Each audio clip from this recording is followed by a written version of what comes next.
This section explains how to check the brake gap of the hoist motor in the feeder and delivery sections.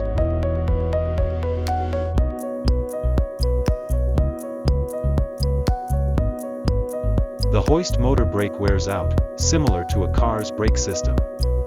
If the brake gap becomes too wide, it may no longer function properly. Let me explain the tools you'll be using for this task. One is a feeler gauge, which you'll use to check the gap in the brake. The other is an 8mm spanner, which you'll use to open the brake cover. First, please open this cover.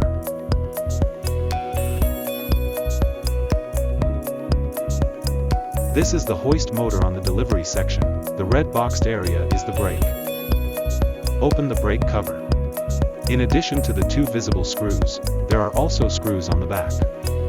Please be careful when removing them to avoid dropping any bolts.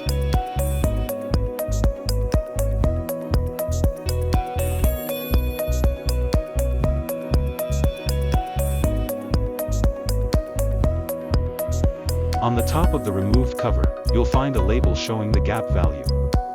The virgin gap is the initial setting, but the standard adjustment gap is around 0.6 millimeters. Insert the feeler gauge into the indicated gap to check the clearance. Insert the gauge from 3 directions, A, B, and C, and check the angle as you measure. The approximate gap value is listed in the instruction manual. If the measured values are within the acceptable range, reassemble the parts in reverse order. If the gap deviates from the reference value, adjust it according to the instruction manual or contact Komori service. The recommended inspection interval is every 1,500 hours of operation, roughly every 3 months. Please check the hoist motor on the feeder section in the same way.